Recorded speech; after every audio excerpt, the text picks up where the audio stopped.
Hi, and welcome to Basement Backgammon. On this episode, we are going to be looking at a 1 1/4 inch travel board that I call Crimson Tide. It is red. It's got red checkers. It's got a cork finish, and it's got some interesting lock hardware, which we will talk about in just a second. The board is encased in red vinyl/leather. I don't think it's a real leather. Doesn't feel like it. Some sort of vinyl. It's got some hinges on the back, some standard hinges, but you can see it does come off of the bottom of the surface. Surface is perfectly flat except for the hinges so that it does not lay flat when you set it down. You have to sort of tilt it a little bit. Hope it doesn't tilt over. It's got a molded plastic handle. I have seen these on a lot of boards from the 60s and 70s.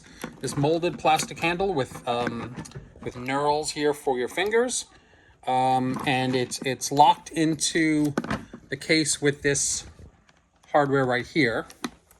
This is a little loose on this side, and it's got these interesting locks, which are not standard. I've seen them before, but they are not standard.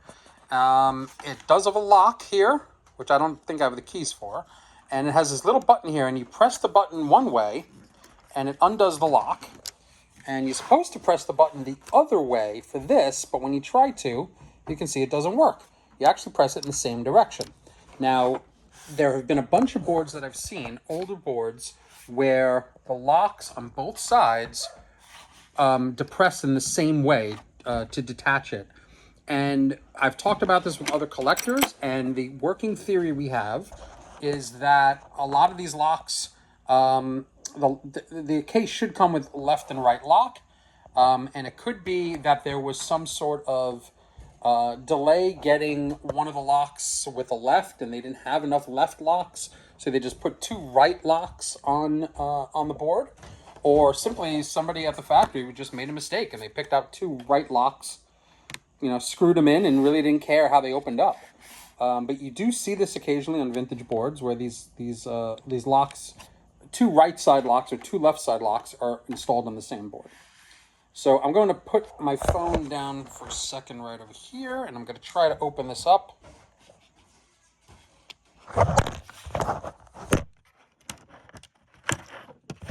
And as you can see, that didn't work with one hand, so I had to put the phone down. All right, so let's open this up and see what we got here. Oh, by the way, take a look at the actual lock hardware. Here, when you open it up, you see these two little hooks. Oh, there they are. These two little hooks go into these two little holes here, and that's how we do the lock. They look like vampire teeth to me. I don't know. So what we have here is something similar to another board I have, my Pacific Games board, which is just a cheap piece of cork that is glued into the bottom. There's no padding on it. Not particularly great job gluing either. You can see that there's some schmutz in the corner, which you'll normally get if there's a little bit of room. The schmutz will collect in the corners. Let's see if I can clean that out a little bit. Yeah, a little bit of hair. And you can see here on this side, there's a little bit of room between the end of the board and the tray, right over here. So clearly not a great job. There's a little bit of room over here too. It's hard to see with the shadow, but there's a little bit of room over there. Oh, there you go. Now you can see it. A little bit of room there as well. So clearly not a great job being done here.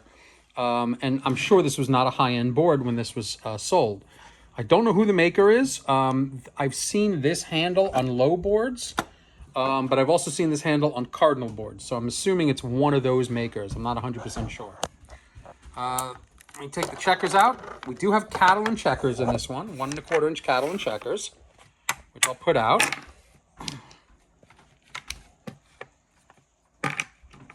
Nothing special on the tray. It's just a single cutout for the tray. 15 in a row. Rather than the 3x5 configuration, which is also common in a lot of boards.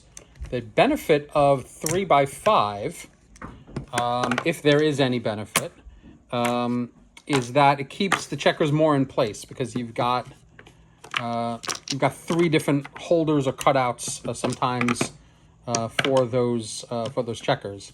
However, it does make the board larger because in order to get 3x5, you have to make this part of the board bigger, which means you have to make the other side of the board bigger to accommodate, and the board tends to be a little bit bigger. So the one row of 15 in the checker tray is often preferred for two reasons. One, it makes the board a little bit smaller, even though the field size is the same. The edges are smaller.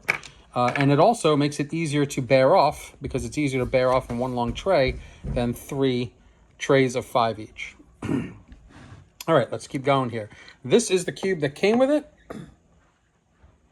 I don't know if this cube is original to this board. It looks a little bit too nice to be part of this. I may have actually upgraded this. I'm not sure. Sometimes when I get these boards, I'll take out some of the original components, like usually not checkers, but dice or cubes, and I'll try to upgrade it with other stuff that I have.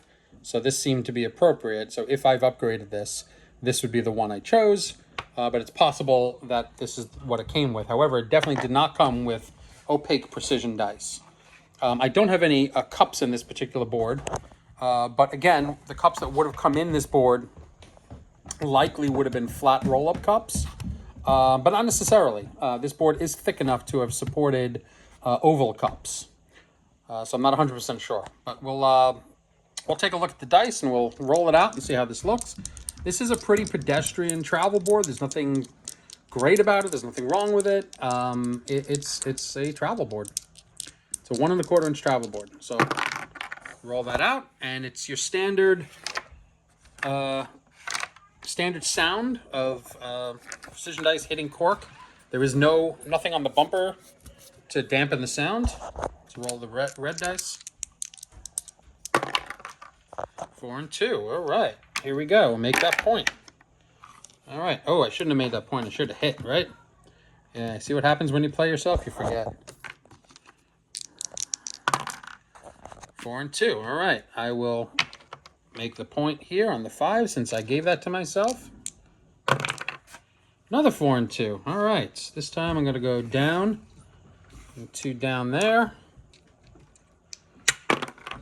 6 and 5. You know I'm running. London to Paris. Nope, that's not true. What is it? London to LA. LA to London. 6 to 5. All right, 2 and 1. Let's go 2 and 1. Try to make some back points. Another 2 and 1. Let's make the bar point. And we're off. This board is really nothing special. Like all the Crimson Tide, I hardly ever play on it. It's just part of my collection, and if I was going to sell a board, this would probably be the first one I'd try to sell. Not because it's a bad board or anything. It's just that I've got so many of these sort of 1 1/4 inch travel boards, and I really don't use them. They're just there because I got them for a cheap price, and there because the Cardinal looks pretty. These Cardinal checkers are always a good time. Take a look at this one. This got swirl, a little bit of brown swirl on the edges. So you can see a little bit of there over there. A lot of these Cardinal checkers, by the way, a lot of the yellow Cardinal checkers started out life as white. And there was such a thing as yellow Cardinal. So you could have Cardinal checkers that started yellow, but there's a lot of the white Cardinal checkers are no longer white because the Bakelite and Cardinal formula, the clear resin or the white resin, the yellows over time with oxidation. And we've proved this already. I actually have I had a green checker that had white swirl in it. And on the exterior, the white swirl was very yellowed. And when I broke the checker open, which hurt me to do, but I did it for the sake of science, we found that the inside was way more white than the exterior, which had been exposed to oxidation. Albert Stegg has that on his New England backgammon site, if you want to take a look at his backgammon and Bakelite section. My picture of the broken checker is on there. Anyway, I hope you enjoyed this, and I will see you again soon. Thanks.